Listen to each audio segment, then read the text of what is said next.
Hello, everybody, and welcome to another edition of the EDF Sports Podcast. I am here again with my partners in crime, Liam and Lamar, who is locked into some sort of a box, it looks like, but it's okay. So today we're going to go into week 3 and 4. What was this? 3 and 4, right? Is what we just had. There was a few games there that we never got to, so we're going to go into that a little bit. And it seems like the structure of the NFL is kind of changing from what we started off with saying everybody like that. And now we got teams that seem to be making a clear stance of being the best in each conference. What do you think's going on right now? How's it going, Liam? Tell me what you think about the NFL right now. It's a lot different than what I expected to be happening right now. I'm loving every second of it, except for the dreariness of my Eagles. Who thought this about the Cardinals? Who thought this about the Bills' defense? There's been a lot of upsets so far. I love football. It's the most unpredictable sport. It's the sport with the most parity year in and year out, and you're seeing everything play out. Lamar, what do you think, man? How do you think it's going so far? It's been an exciting season game. Tell me what you think about the Cardinals, Lamar. Games, some of the matchups don't look good, but they're good games. And Sunday's just a lot of good games. Cardinals, playing good. The playing defense has stepped it up. They getting J.J. Watt and a couple other veterans really helped their defense.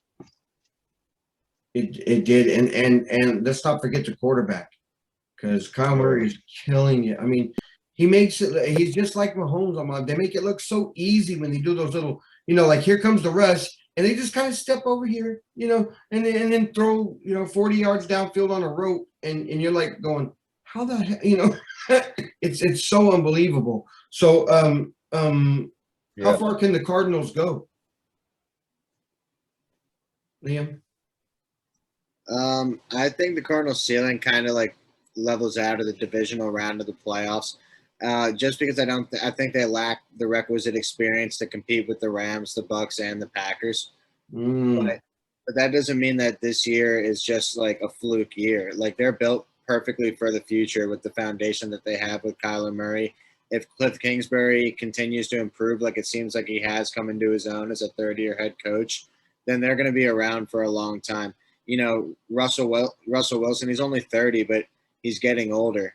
And you don't really know what's going to happen with the future of the Rams and the 49ers, but you need someone that's going to be able to keep pace in that division.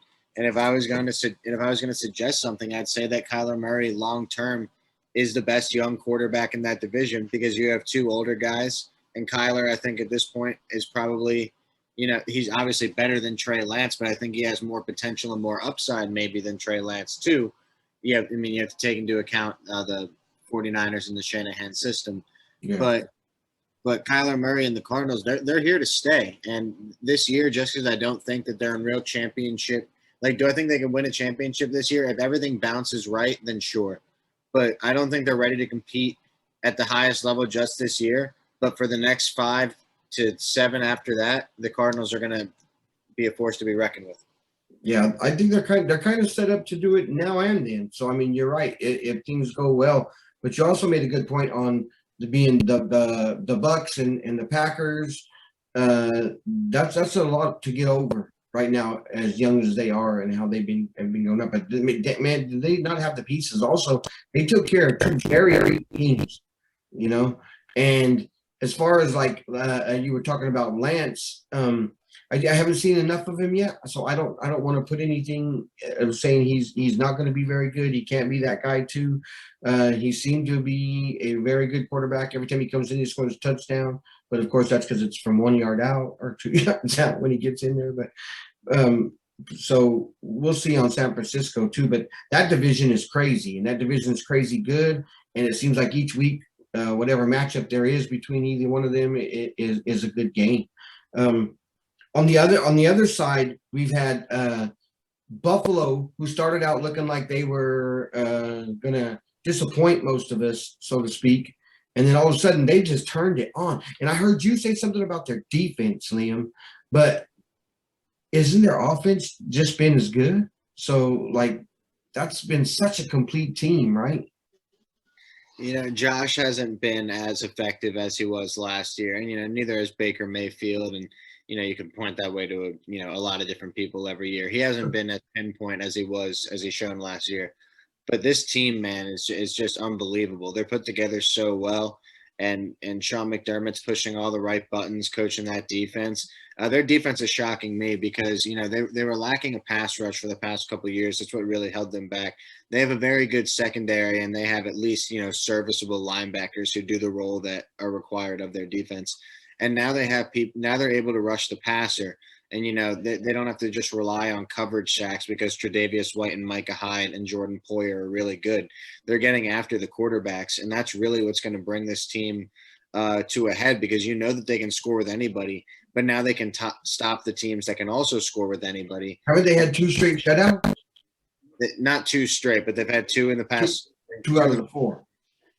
2 in the past 3 games. And, they play Kansas City on Sunday Night Football. Mm-hmm. That's not going to be a shutout, but this is the Bills' real test because, coming into the year, it's the Chiefs have never beaten Herbert, never beaten Lamar Jackson, they've never beaten Baker Mayfield. I'm sorry, Baker Mayfield's never beaten the Chiefs. It's the other way around. Right. Lamar, Herbert, Josh Allen, Baker Mayfield, they've never beaten the Chiefs. Well, now Herbert and Lamar have. Yeah. So now it's on Josh Allen with this new and improved team, maybe the best put-together team in the entire AFC. And I thought that was the Browns, but it might just be the Bills. Whoa. Yeah. See you, Lamar. I just got done saying that Lamar beat the Chiefs, and Lamar decides to dip on me. Like, come on. He took off on that one. He didn't like that. Hey, I'm out. No. He's just winning this Sunday. Either way. In saying that though, too, and you said like it's not going to be a shutout this week, but what's going on with Kansas City? Because I don't buy them right now either. That defense is terrible to me. And it seems like the magic that Mahomes had, it's actually starting to come back to reality in somewhat, So, I mean, is that really going to be as tough a game as it should be for Buffalo? Listen, my Philadelphia Eagles scored out of 6 of 8 offensive drives against that Kansas City Chiefs defense. Mm-hmm. If the Bills can't do at least that, then the Chiefs are in their head like Lamar called kryptonite last night. Because the Bills should be able to score at ease against this defense. And what also the Bills are doing well this year that they haven't been able to do in the past is run the ball. And this Chiefs defense is very apt to be run on. And I know you have Josh Allen and the allure of throwing the ball against defense that can also be had that way is enticing. I think the game plan is to keep Mahomes off the field as much as possible. I think McDermott knows that. I think Josh Allen knows that after multiple meetings with Mahomes, including an AFC Championship game. And I think they're going to ride, the physicality of the run game and Josh Allen where they can and hope that new and improved defense can get to Mahomes just a little bit because the Bills have the decided advantage and the defensive edge.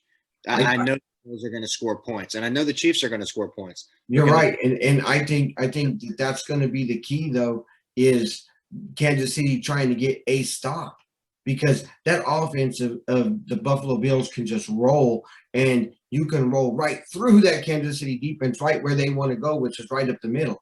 So far, everybody who's come in there has went straight at them. If you go straight through that middle, they just give up the ground, give up the yardage every time. So it's like made perfect for what you said. They could come in there and literally ground and pound these guys for as much as they need to, and then unleash Allen whenever they want to. It's like I just think it's not going to be maybe as good as it's projected to be. I think that the Bills are going to win it handily. Handle it. Yes, I believe. I'm going to say it right now. I believe by 13. They'll win it by 13.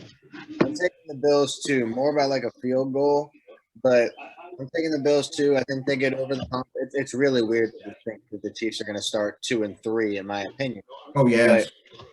But I think the Bills have this right now. I mean, like the class of the AFC is the Ravens, the Bills, and the Chiefs. And then after this weekend, it might just be the Bills and the Ravens. I think you're forgetting somebody in there, but I'm going to get to that in a second. Lamar, what do you think about that Bills KC game? Should be a big one. Can KC right? win it? Yeah. I want to pick the Bills, but I put it this way: I think it's a big game for both of them, but I think it's a bigger game for the Bills than it is the Chiefs. Chiefs know what they can do. Bills proving what they can do, but they need to beat the Chiefs. You know, Chiefs beat them. Chiefs are starting out slow, and they win this game, they're gonna be sky high again. And the Bills gonna have that back in the head, like, dang, we can't beat this team. So yeah. I think it's more of a must win for the Bills than the Chiefs. I hear you. That's an interesting take for sure. I mean, it makes sense too. But in saying that, here's a team that he didn't mention, and one I know you know good right now, and that's the Chargers. What about the Chargers? Because they can sneak in there just as well. That right now they are playing some. I was going to use some. They're playing really good ball right now. Yeah. So where do they fit in? Where do the Chargers fit in? Lamar? I think the Chargers in that Chargers always play the Chiefs. Historically, the Chargers always played the Chiefs well, and they play good. They got a good coaching staff now, a healthy, outstanding quarterback, good defense. But they're gonna have to fix that run defense if they want to get to that next level. What about you, Liam? What do you think about the Chargers? I did forget about the Chargers. Man, I love Justin Herbert. He's so fun to watch, and I'm so sorry, Paul, that you have to deal with him and Mahomes 4 out of 6 games for the next 15 years of your life. Right. But I'm excited to watch him versus Mahomes twice a year for the next 15 years of my life. Right. And I think Lamar too as a general football fan. It's just he's the perfect mold of a quarterback. He's smart. He's a leader. He can put the ball where it needs to be put. He's got the Zuka arm, and he doesn't have the flash and the flair of Mahomes, and I think that works to his advantage. Mahomes' personality allows for that flashy type of play. Coming off of him. I think Herbert's more reserved style of play, still his huge talent. Like we're perfect for him and what he's going to accomplish. And somebody got a TV on because I can hear nothing but the TV or the radio right now. Sorry about that. Okay. No, I'm with you though. The Chargers, I mean, to me, they seem to be one of the most complete teams right now. And also for them, they built it like almost on the slide. Like they've been able to build in their team, getting ready for to take on Mahomes, to take on the AFC West like they did, and nobody was paying attention to them. And all of a sudden, they turned out to be one hell of a team who went out there and is taking control, and they're doing it in a methodic way. And to me, they're one of the scarier teams in the AFC that I think will come along and will be there at the end. And it's all because nobody was paying attention, I don't think. Because, I mean, for the same reason, almost like where you didn't mention them a while ago, not because you purposely mentioned them, but because, see, they just get kind of sneaked by, you know? You just kind of forget about the Chargers. And I keep calling them San Diego, and I'll always call them San Diego. So that's what Paul? Huh? Do they win the division? I think they will. I mean, they've already took care of the two that they needed to, right? What's that? I'm sticking with the Chiefs, and I think the Chargers get a wild card. Really? I got the Chiefs too. I got the Chiefs winning too for the division. Does Josh Gordon help the Chiefs at all? Is that going to make any difference? Does he come in and become that other receiver that the Chiefs need? Because pretty much that was one of their offensive deficiencies, right? They needed somebody else on the other side of Hill, and now they got one. And remember, when this guy plays and when his head's straight, he was always one of the best receivers. So is he going to make a difference to that KC offense? I think it'll make a difference if Andy Reid wants him to make a difference. I think Andy Reid will be able to scheme him open as kind of like this tertiary threat behind Tyreek Hill and behind Travis Kelce. Sammy Watkins was a pretty good number 3 receiver for them, and then they've had, 4th and 5th rotational wide receivers the entire time. And now it's like they can't really place a guy necessarily in that 3rd receiver spot. I don't think Mecole Hardman's taken over maybe the way that they wanted him to as a high draft pick. No, they're kind of just filling in right now. So if Josh Gordon has his head on straight and is able to perform at any bit close to the level that he was able to in even New England, then he could, theoretically be the new Sammy Watkins, play the middle of the field routes, play the short curls and the flat routes while Tyreek's going deep, and he could take a little bit of that pressure off of Travis Kelce over the middle. Because we saw, last week against my Eagles, yes, we lost, but Travis Kelce literally had his least productive day in maybe 2 years. He only had 23 yards because of the way that he was bracketed through the middle. And someone like Josh Gordon, if he's playing at his strengths, can take some of that pressure off of Kelce over the middle, can take some of those defenders away, can draw some of those linebackers towards that side of the field for coverage. And I think that could help the Chiefs, but do they really need it? Not necessarily. Someone's always going to make a big play in one of their games that's not Hill or Kelce. They just don't have one who consistently does it. They just have a rotation. They have a 3rd wide receiver by committee, if you will. Right. And you know what? I'm going to play a little bit of the devil's side over here for a second. Lamar. Yeah. Should he even be in the NFL? Should he get this 12th shot at the NFL? 7th. Come on. I mean, okay. 7, 8. So, well, he got a lot of chances and messed up a lot of chances. I mean, isn't there a lot of people out there who want to take that spot right now, and they haven't gone through that kind of stuff over and over and gotten the chances? Yeah. So, does he deserve to even be back in the NFL?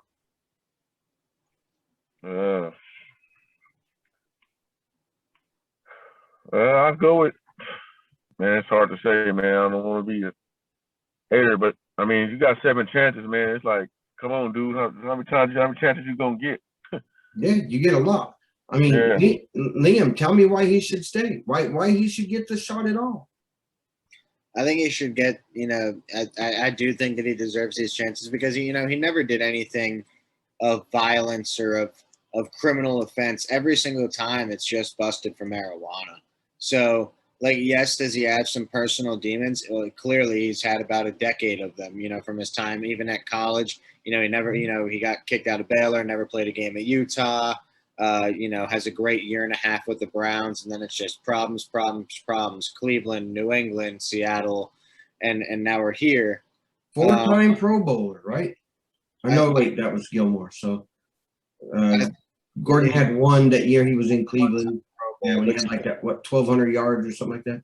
But still, you said someone else is itching for that spot, right, Paul? Mm-hmm. Well, if those someone else's are out there, and the Chiefs scouting department, it's not like they don't know about that, or anybody else's scouting department for that matter. They just don't think that those guys can realistically help the team. And like I said, does Josh Gordon need to help the Chiefs? No. But if he's the one guy that they think can out of all those free agent wide receivers, then why not take the flyer on it? Josh Gordon's just a luxury at this point. It's why you saw nobody but contenders who might have actually wanted him. No bottom feeding team is going to take the chance on Josh Gordon. It's only going to be a team who can afford to. And right, but see, that even makes it worse, right? Because now you're saying you do all you do and you get another chance, and it can only be with the contender. Oh man! I mean, shouldn't it be shouldn't he, if he wants to come back though, shouldn't he have to go deal with Urban Meyer in Jacksonville? No, I mean that. That's because he end up smoking weed again with Urban Meyer. I know it's a different situation, but literally everybody who has the chance to go anywhere, if anyone who has the free will to go where they want, they end up going to a contender. Stephon Gilmore today Stephon Gilmore today was released before not being released and actually ended up being traded. If he was released, do you think that he would have gone to the Panthers like on his own volition? I don't. No. Like I know that's where he's from, but I think he probably would have ended up with a Tampa Bay, or I think he could have ended up with a Seattle or a Green Bay. They were saying he wanted to go to the Packers.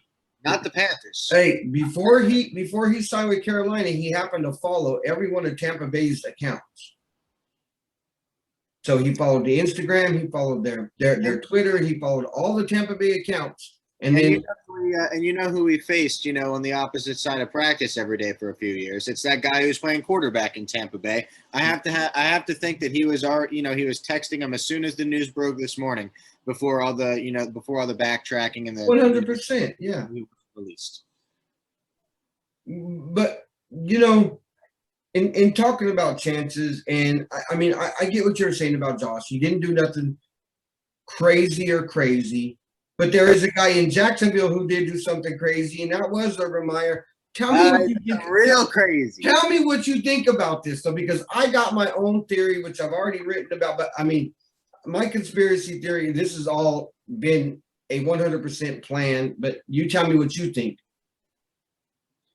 I think Urban Meyer is kind of a disgrace. I mean, he's an egotistical jerk. He is very, very bullheaded, and he's very, very one-dimensional. He's a great football coach, but he has a very long track record of not making great decisions. And that track record continued when he got to Jacksonville. The whole Chris Doyle incident. When he hired Chris Doyle, and I saw that, I saw the hire or whatever, the tweet on, the tweet from Schefter, whoever said it. And it rang a bell with me. I was like, wait a minute, I know that Chris Doyle name. And like, why would you know the name of a University of Iowa strength and conditioning coach? You go look up his name. It's like, oh yeah, because I read that article on the fact that he's really racist and you hired him for your NFL locker room. So, that's strike one. And then, it's bad enough that you're a rookie head coach in the NFL with a rookie prodigy quarterback, and you're just trying to win your first game, and you don't fly back with the team. Like, it's just unbelievable. I've never really heard of situations like this, except for like one. I liken it back to a 2015 NBA playoff series, Portland versus Memphis, where I think they went down 3-1. It might have even been 2-1. And LaMarcus Aldridge was so they went down 3-1 to Memphis, and LaMarcus Aldridge was so fed up that he didn't take the plane back to Portland with the Blazers. And he went to San Antonio that offseason. Like, what rookie head coach who's fighting to get the first win for himself, for Trevor Lawrence, to try and build some credibility and rapport with his locker room and with his team around the NFL, doesn't take the team plane back, goes to the restaurant yes, it's his restaurant and it's his area where his parents live and his family is from. There's no problem visiting there. There's a huge problem getting danced on by a very, young woman while you're a married man. While you're supposed to, the reason you were in Ohio is for your job. Like, you live in Florida. Go back to Florida with your team. Don't stay in Ohio because that's where your family is. And then, get caught being infidel. Like, it was a terrible, situation. And then they tweet about, he apologized to the team. Dude, go apologize to your wife. Go apologize to your family. Who cares about apologizing to the team? You're a disgrace. Okay. This whole organization, though, what he's done is well beyond that.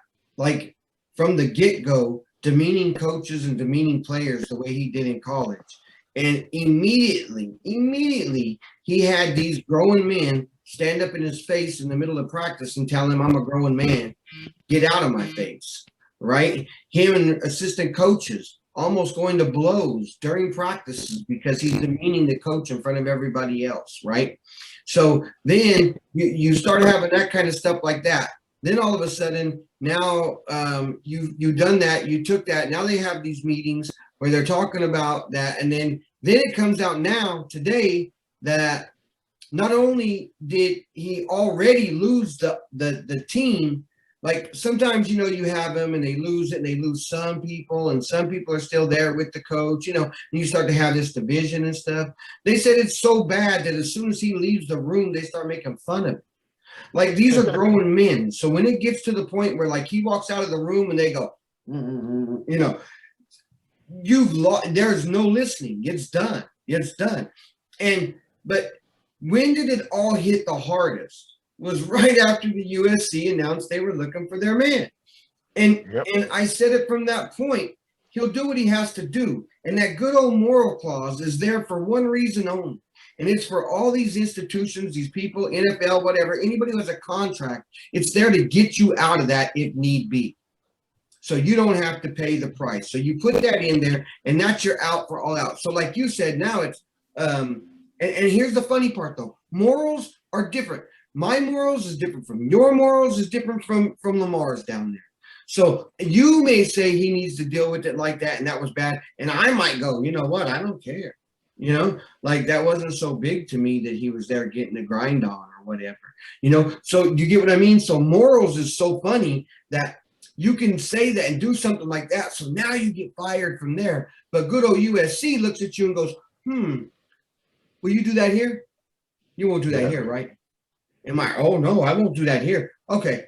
See, everything's good. Do you see what I'm saying though? So the morals thing goes away and they go, you could come here and everybody's happy and it's all good because the moral thing ain't that bad to them. You get it? It won't happen here.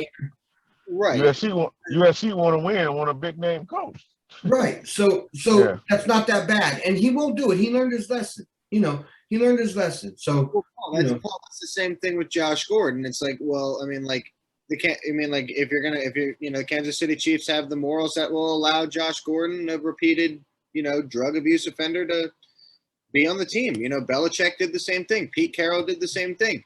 They have a track record of doing these things because they're those organizations that have longstanding success. The Patriots, the Seahawks, the Packers could do it, I guess, if they wanted to. And now the Chiefs can too. They can take chances on these quote unquote problem players because they have the organizational track record to do so. Yeah, and if you're Jacksonville, you can't. USC is such a big brand. And if they hired Urban Meyer, it would be, the biggest thing to happen to college football in, the past 5 years. Oh yeah, it gives Urban. It gives Bama man an actual competition coming. Right, and a lot of California in-state, high school prospects would choose then to go to USC. For sure. It would become a recruiting titan, but that's not the point. I don't think that Urban Meyer's on his way out of town. I think he's going through a very stressful point in his life right now, and I think he's taking it out in ways that should be in the private eye, but the fact of the matter is when you're Urban Meyer, you're going to be in the public eye, and I think that you have to be more cognizant of that. I think that anytime that you're a public figure, anytime you're famous, especially in a town that, you put on the map like you did Columbus, Ohio, I think you need to be a little bit more diligent about the way that you conduct your business. You know what I'm saying? Yeah. Personally, all that I know and see every day here, I don't give it no more than 2 weeks. He about to get fired because if they really quit on him like they say they did, if they don't want to, the only reason Jacksonville gonna play hard is because they're gonna play for themselves. They ain't gonna play hard for him. If they decide not to play hard for them and go out there and if they go out there and lay eggs Sunday, he's done. They're moaning for those Moreau days already. They cried about it last year, and right now that would be a blessing. I read an article a couple of days ago talking about they was looking for her. If they did fire, they was talking about who's going to take over. Mm-hmm. Once you if you lose the locker room, you're pretty much done.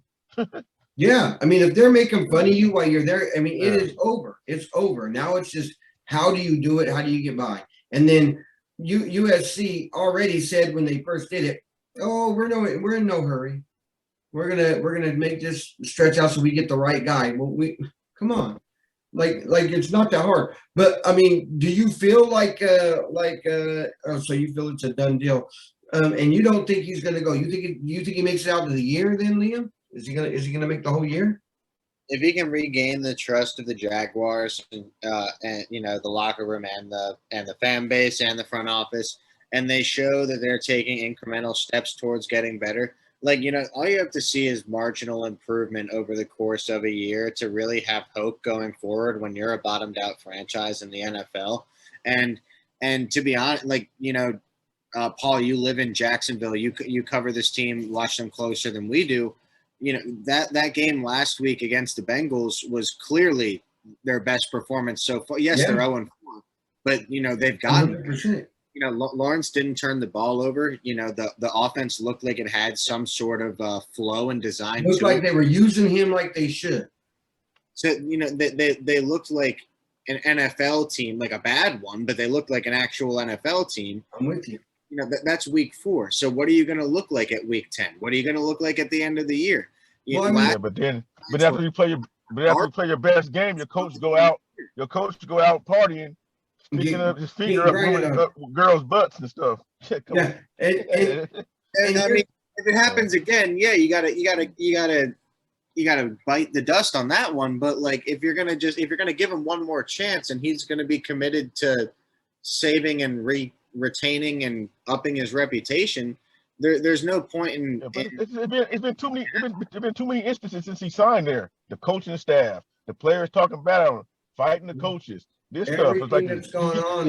Everything is adding up. And all of a sudden, he just don't stop out of nowhere and drive a straight line. No, I don't think so. But it's possible. Yeah. Brown stopped acting up as soon as he got to Tampa Bay. Yeah. I don't know about that, but he's been in no ire of the league since he's gotten to Tampa Bay. That's true. Brown. That's true. I guess That's caused you a lot of trouble, Lamar Antonio Brown. Yeah. I can't say much. I like him. He's on my fantasy team. I like him. He gonna do something before it's all said and done. Can't help himself. Mark my word. So that's a crazy thing. And if he goes, then I'm with you, Liam. Though it would be about time that Bieniemy gets his shot. And although I would hate for him to get his shot at some place where they have no shot, because here's the way I kind of described it to somebody earlier. The Jaguars had no talent, and this is an average NFL team talent, and now they went to here. So they're still not even got average NFL talent yet. They're still trying. So you bring a guy in like that, and this team's still set up to fail for a while. It's going to take 2 more years of building before they can even get up there to where we can start talking like that. So if he does come, I hope they give him a chance, and I hope that he gets to try to go there. If he do go there, he got to be adamant on it, like, hey man, I need at least 2 or 3 years to start for his team to start being good. Don't be expecting no 1-15 to 15-1 and stuff like that. Y'all need time. Yeah, you have to. The roster's too bad. So don't matter who's there. It is a division you can keep pace in with an average roster if Trevor takes the steps that you think he's going to take by year 2 or year 3. Knowing what we know about the Texans, Colts, and Titans, the Jaguars don't need to be a juggernaut to make the playoff. You're right. That's a great point. And so, maybe he does get to come in. I just would hate to see him have that kind of I guess no matter where he goes, though, you're really going to have that kind of a team, because great teams don't go looking for coaches. So, I guess either way he gets his shot, it's going to be someplace where he has to go somewhere. That got at least some talent and not none. Right. One more football real quick, and then I want to talk a little bit of baseball since it's going on. But Liam, man, you got to tell me what's going on with the Eagles and the Cowboys, because the Cowboys seem to be like they're going to run away with this division. And the Eagles, what happened? What happened? I got to know what happened to the Eagles. I was never high on the Eagles to begin with. The first week, I don't want to call it fool's gold, because I do like the way the offense has looked at times this year. And I think that the offense has potential. I like the way that my coach is calling the games. I don't like the way he's managing the games per se. And our defense hasn't been showing up the past couple of weeks. But, I mean, I didn't have high expectations for the Eagles anyway. I thought the Cowboys would win this division. I didn't think that they would look this good, and I have to give them their respect because they're just an awesome team right now. They're so confident in what they're doing that they were able to cut Jalen Smith. Yeah, thank you. Second year of a 6-year contract, no big deal. Because Micah Parsons is that dude. I don't want to deal with him for the next decade. I have to, but he is really that guy, and so is Trayvon Diggs, man. He's a top 5 cornerback in the league right now, and that defense really has some players to build a backbone around. They have another draft pick, Osa Digizua, who's been playing really well. DeMarcus Lawrence isn't even there, but Randy Gregory's getting off the edge better than maybe. Right. And he's had his trouble with the league too, but he's staying out of it for now. Dan Quinn's made the world of a difference, and Dak coming back healthy and not looking any bit gun shy on that ankle, man. I said it last time, but he reminds you of like a Drew Brees. He's just so pinpoint accurate, and he's such a gamer. And like I said, I love watching him. The Cowboys are really good. They're going to be a force to be reckoned with in the playoffs, and yet I still don't think that they're the fourth. I think they're probably the 4th or 5th best team in the NFC. I still don't see them making the NFC Championship game unless they get the right matchups and the ball bounces the right way. But I would take the Bucks, the Packers, the Rams, and the Cardinals all over the Cowboys. And you might be able to give me the Seahawks too, because I still would take Russell Wilson over Dak. But respect to the Cowboys, if they can build this thing the right way, in one more draft or one more free agency class, then they're going to be in contention for Super Bowls if Jerry Jones can stay out of the way of it. They're right there, and that point right there is the best one. Jones stays out of the way, because that would be their best move. You know what I want? I want somebody to pull up some tape of the Diggs brothers growing up, because that's why they're so great, both of them, right? I mean, that cornerback Diggs for Cowboys, was that 5 interceptions in 4 games? Yeah. What's he doing playing corner? Could he not be a wide receiver? No. Well, think about it. I mean, the brother's the wide receiver, so I just want to see those matchups. Growing up, they had to have had some of the most killer. Very close. You know what I mean? Oh my God, they're both incredible, though. Trayvon Diggs' ball skills are top notch for any corner, let alone a second-year one. And we all know Stephon Diggs is ball skills, ball savvy.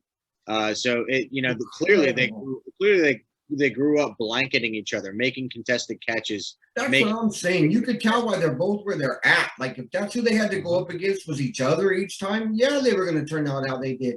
But I mean, I all right, I'm over there salivating over it. But I mean, I would love to have a guy like that on the Broncos. Let's hope Kane gets there. But draft any of these guys, and somehow Jerry Jones always ends up with these stud players. I mean, he's never been able to really put it together.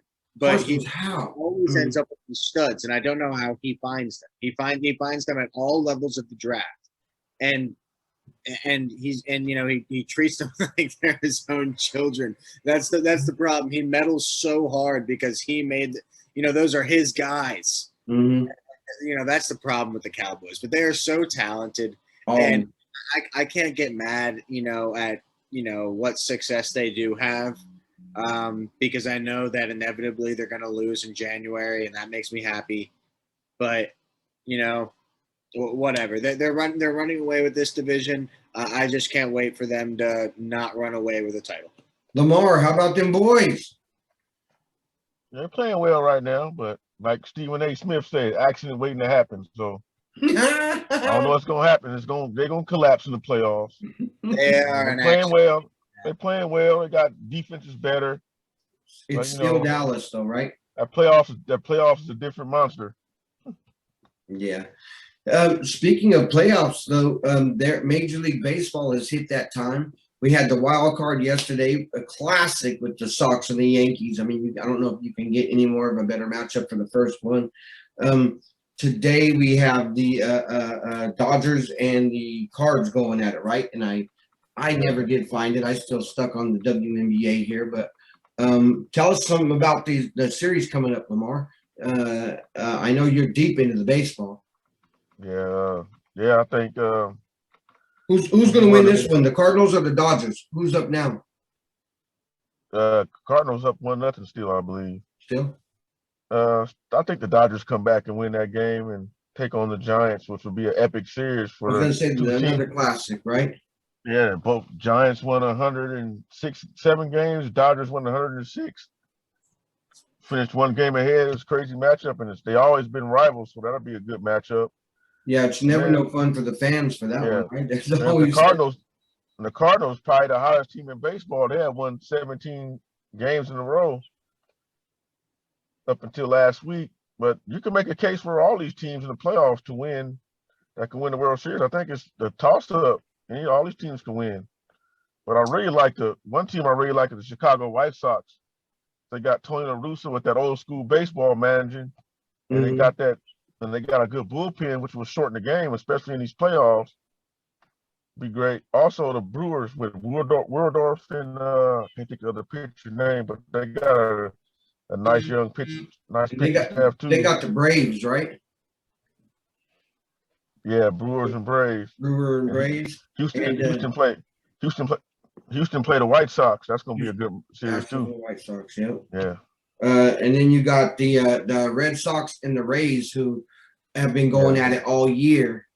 So yeah, again, that's going to be another a great battle. Yeah. So it's setting up to be a really good play. And I got to admit, like I'm not big in baseball, so I'm not going to like try to jump in and say like I know, but I do watch this time of year. I'm one of those guys for baseball, you know. Yeah, me and my buddy at work was talking about it. We big into baseball like me. I was like, yeah, I said the playoffs it's like a different atmosphere. It's hard to explain. It's the same game, but I don't know, it seems like it's more like a bigger buzz and a bigger vibe around the stadiums when the playoffs are on. There's no better atmosphere than playoff baseball, and like there's no real reason why. It's just so awesome. It just catches you. And then, like, especially if it's late, 7 inning and they're tied still, and like that just starts building. The crowd gets crazy, and for baseball, it like you said, it's a different monster because it certainly isn't like that in June, when they're in the middle of the season like that. So, so who do you have though? Who do you think's coming out, Lamar? Who's going to the World Series? I'm going with the Giants and White Sox. Giants and so you think the White Sox are going to do it, huh? Yeah, I like their bullpen and they got them young hitters. Nice, Liam. How about you? I'm not the biggest baseball buff. I don't have the most informed opinion, but I'm going with Brewers White Sox just because that's the matchup that I want. The Dodgers, the Dodgers and Clayton Kershaw. I mean, I know he's not playing, but like Clayton Kershaw got his ring. Don't care about them anymore. Don't like the Braves, so can't be them. The Astros are still the Asterictos, still the Cheatstros. I'd be okay with the Rays too, but they had their chance last year. I want the Brewers. I want the White Sox. I want that little Milwaukee-Chicago rivalry, except it's more like Brewers-Cubs and not Brewers-White Sox, but it's still Milwaukee-Chicago.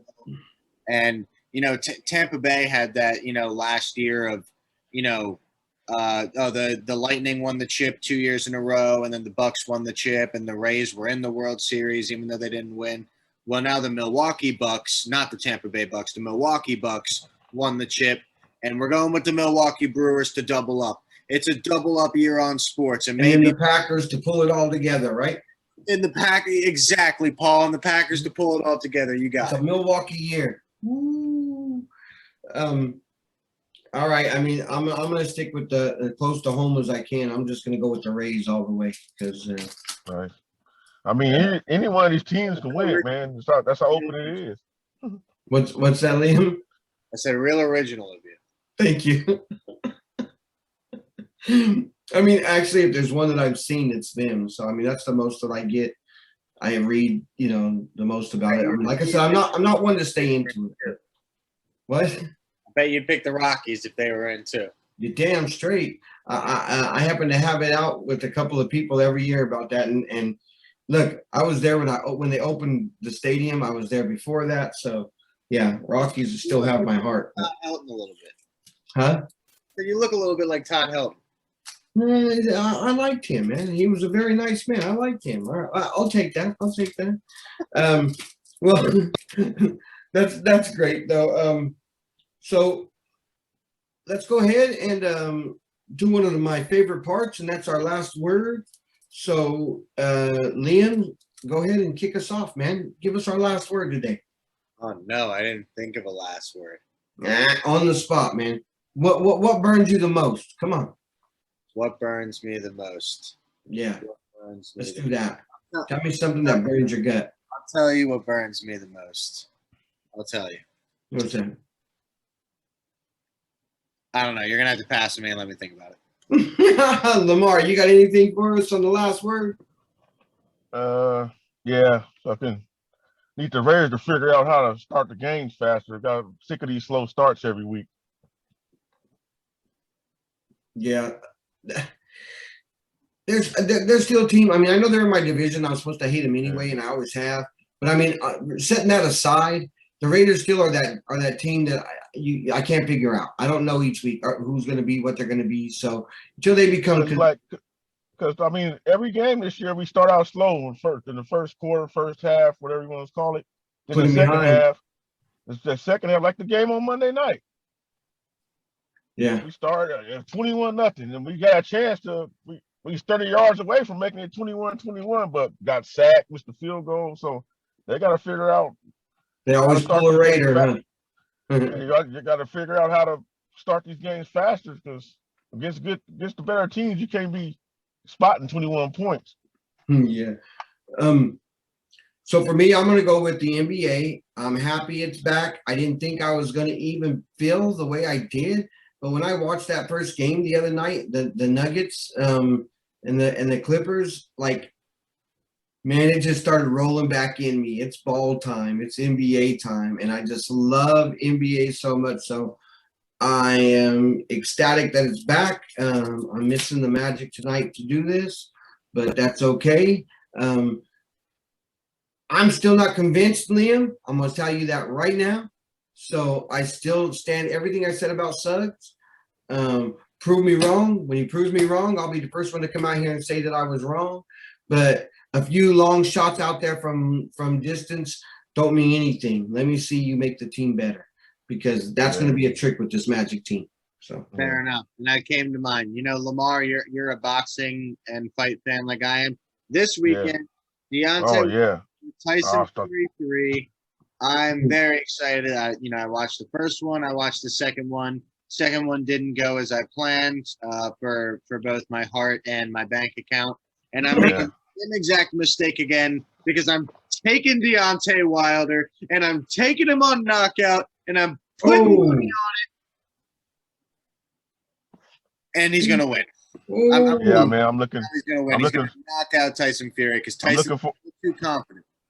I'm looking forward to that fight, man. Wilder looks focused and ready. I don't know. I mean, he said some stuff was going on with him last fight, but I mean, it makes you wonder, because that last fight, Wilder and Fury 2, he looked like he looked lethargic, like he was tired already before the fight started. So did they each knock each other out? No, the first one was a draw. Okay. Yeah. And then first one was a draw. Second one was the Fury just dominated. Yeah, Fury TKO. Wilder blamed a lot of his fatigue on the fact that he had to walk up that ramp with the 40-pound gear. Yeah. That was his own doing. That's not even really a real excuse, in my opinion. It was just something to kind of create a valid statement. But this fight's going to be a lot better. I think the focus is there from Wilder, because that was his first professional loss. And I think that, not that Fury will fight down to his competition per se, because I do think that Fury's the better boxer, but I think Fury thinks so much so that he's the better boxer that Wilder might be able to get in on him a little bit. I think Wilder needs to try to move a little more, because Fury trying to carry all that extra. Fury trying to carry all that extra weight and try to lean on him and tire him out. So I think Wilder needs to try to keep him off him a little bit and set up that power punch. So what's your bet, Liam? What you laying down? I don't know how much money I'm going to put on it, but I'm putting it on a Wilder knockout. Give me the knockout. No decisions. I'm taking the Wilder knockout. Put the belts back on him. Set up a unification bout with whatever that guy's name who just beat Anthony Joshua. I don't care because it's not Anthony Joshua, and I wanted to see those mega fights, but that's okay because we have this mega fight. That's right. Yep. All right. Well, that does it for this week, guys. Hopefully we can do it again sooner. Maybe we get together before the Monday night game or something and talk about the weekend's fun. We can have another person on here. One of the other guys would like to pop in and join us a couple of times. So we'll see how that goes. We'll get Zach in here maybe. But thank you guys again. It's been great as always. Loving the NFL, loving the NBA back, and best time to watch baseball. So thanks again, guys, and we'll see you again next week.